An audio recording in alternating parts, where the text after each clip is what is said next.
आइए जानते हैं आज के कुछ प्रमुख अंतर्राष्ट्रीय खबरों को। पहले एक नजर आज की हेडलाइंस पर। पीएफआई पर बैन का ऐलान, केंद्र सरकार ने यूएपीए के तहत 5 साल के लिए लगाया प्रतिबंध।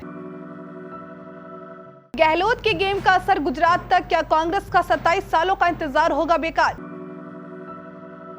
पाकिस्तान के साथ F-16 डील को लेकर जयशंकर की टिप्पणी पर यूएस ने दिया यह जवाब। नोएडा में ग्रैंड ओमैक्स सोसाइटी में फिर हंगामा, अब श्रीकांत त्यागी की पत्नी पेड़ लगाने पहुंची।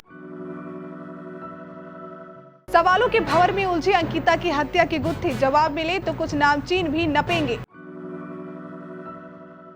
शिंजो के स्टेट फ्यूनरल पर 97 करोड़ रुपए खर्च, यूएस में हुई थी सबसे महंगी अंतिम विदाई।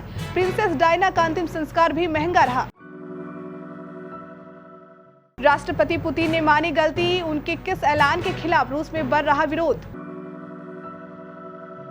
सिंगर अब्दुल रौजिक की लगी लॉटरी, बिग बॉस के बाद सलमान की फिल्म में मिला मौका। 37 साल बाद मिला है किसी अभिनेत्री को दादा साहेब फाल्के पुरस्कार। और पहले T20 में ये खतरनाक बल्लेबाज बनेगा रोहित का ओपनिंग पार्टनर, साउथ अफ्रीकी टीम को करेगा तबाह। केंद्र सरकार ने गैर कानूनी गतिविधियों में संलिप्त पॉपुलर फ्रंट ऑफ इंडिया पर 5 साल के लिए बैन लगा दिया है। केंद्रीय गृह मंत्रालय की तरफ से जारी गजट नोटिफिकेशन में पीएफआई को गैर कानूनी संस्था घोषित कर दिया गया है। इसका मतलब है कि अब पीएफआई किसी प्रकार की गतिविधि को अंजाम नहीं दे सकता है।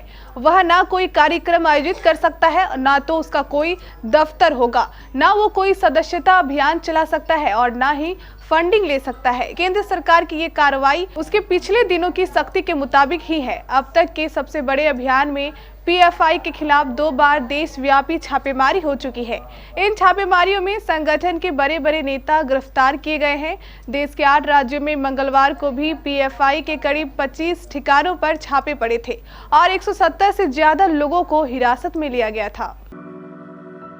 राजस्थान में चल रहे सियासी घटनाक्रम से गुजरात में कांग्रेस की मुश्किलें बढ़ सकती है। प्रदेश में मुख्यमंत्री पद को लेकर खींचतान जल्द खत्म नहीं होती है तो पार्टी को गुजरात में अपनी रणनीति को नए सिरे से तैयार करना पड़ सकता है, क्योंकि चुनावी रणनीति का पूरी जिम्मेदारी मुख्यमंत्री अशोक गहलोत संभाल रहे हैं। प्रदेश में नियुक्त ज्यादातर पर्यवेक्षक भी गहलोत के भरोसेमंद हैं। गुजरात कांग्रेस के एक वरिष्ठ नेता ने कहा कि चुनाव की पूरी रणनीति अशोक गहलोत पर निर्भर है। गुजरात प्रभारी रघु शर्मा भी गहलोत के भरोसेमंद हैं।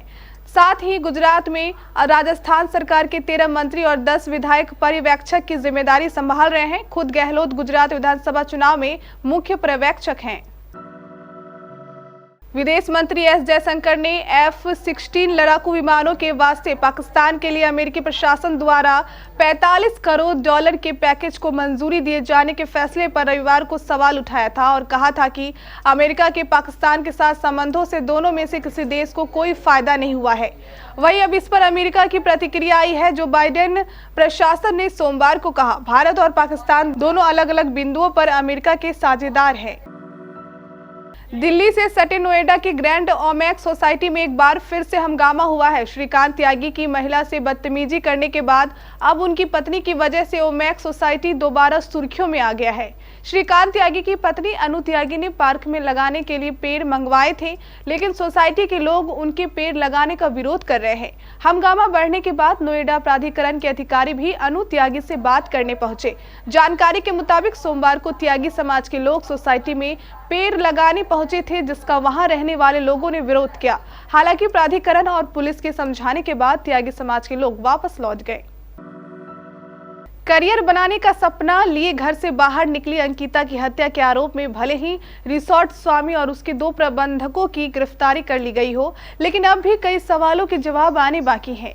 अंकिता की मौत की जो कहानी अब तक सामने आई है वही पूरा सच है। इसे लेकर तमाम किंतु परंतु फिजा में तैर रहे हैं। राजस्व विभाग के एक कर्मचारी की अक्सर रिसोर्ट में मौजूदगी इस हत्याकांड से जुड़े कई सवालों को जन्म दे रही है।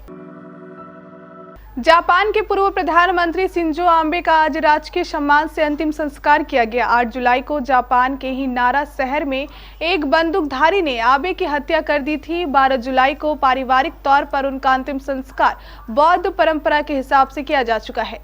जापान के प्रधानमंत्री फूमियो किशिदा ने तब 27 सितंबर को राजकीय सम्मान से अंतिम संस्कार का ऐलान किया था। दूसरे शब्दों में कहें तो यह प्रतीकात्मक अंतिम संस्कार होगा। सरकार के मुताबिक स्टेट फ्यूनरल पर करीब 97 करोड़ रुपए खर्च होंगे। टैक्स पेयर्स के पैसे से अंतिम संस्कार का काफी विरोध हो रहा है। बहरहाल यहाँ हम दुनिया के सबसे महंगे फ्यूनरल्स के बारे में बता रहे हैं। रूस ने माना है कि लोगों को यूक्रेन से युद्ध लड़ने के लिए लामबंद करने की प्रतिक्रिया में गलतियां हुई है। देश में बढ़ते विरोध के बीच राष्ट्रपति व्लादिमीर पुतिन ने अपनी गलती मानी है। रूसी राष्ट्रपति के प्रवक्ता ने कहा, कुछ ऐसे मामले हैं जहां नियमों का उल्लंघन किया गया और ये भी कहा कि हर गलती को सुधारा जाएगा। मीडिया रिपोर्ट्स में कहा गया कि कई लोग जिन्हें सेना का कोई अनुभव नहीं है और जो बुजुर्ग हैं, उन्हें भी युद्ध में शामिल होने के लिए बुलाया गया है।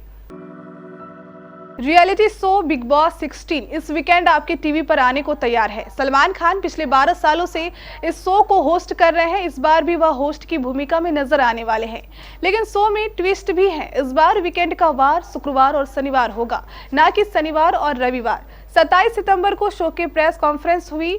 इसमें पहले कंटेस्टेंट से सलमान खान ने रूबरू कराया। पहले कंटेस्टेंट कोई और नहीं बल्कि दुबई बेस्ड सिंगर अब्दुल रज़ीक हैं। आशा पारेख को उनके 80वें जन्मदिन से ठीक पहले दादा साहेब फाल्के पुरस्कार मिलना उनके लिए एक खूबसूरत सौगात है। उनका 2 अक्टूबर को 80वां जन्मदिन है, जबकि इस बार राष्ट्रीय फिल्म पुरस्कार समारोह 30 सितंबर को होना निश्चित हुआ है। हिंदी सिनेमा की दिलकश और बेहद सफल अभिनेत्री आशा पारेख ने अपने फिल्म करियर में एक से एक यादगार फिल्म की है। जब प्यार किसी से होता है, तीसरे मंजिल, लव इन टोक्यो, 2 बंधन, उपकार, कन्यादान, आन मिलो सजना, कटी पतंग, समाधि और मैं तुलसी तेरे आंगन की। भारत और साउथ अफ्रीका के बीच 3 मैचों की T20 सीरीज का पहला मुकाबला तिरुवनंतपुरम के ग्रीनफील्ड मैदान पर खेला जाएगा। ये मैच कल शाम 7 बजे से खेला जाएगा। इस T20 मैच में टीम इंडिया के कप्तान रोहित शर्मा एक तगड़ा एक्सपेरिमेंट कर सकते हैं। T20 वर्ल्ड कप को ध्यान में रखते हुए रोहित शर्मा एक खतरनाक बल्लेबाज को अपने साथ ओपनिंग में उतार सकते हैं। साउथ अफ्रीका के खिलाफ पहले T20 इंटरनेशनल मैच में टीम इंडिया के कप्तान रोहित शर्मा दिग्गज बल्लेबाज विराट कोहली को अपने साथ ओपनिंग में उतार सकते हैं। कप्तान Rohit Sharma T20 world cup से पहले विराट कोहली को एक बार और ओपनिंग में आजमाना चाहेंगे, ताकि जरूरत पड़ने पर इस दिग्गज बल्लेबाज को बतौर ओपनर भी इस्तेमाल किया जा सके। विराट कोहली ने हाल ही में एशिया कप में अफगानिस्तान के खिलाफ ओपनिंग करते हुए 61 गेंदों में नाबाद 122 रनों की तूफानी पारी खेली थी और T20 वर्ल्ड कप में ओपनिंग के लिए अपना दावा ठोका है।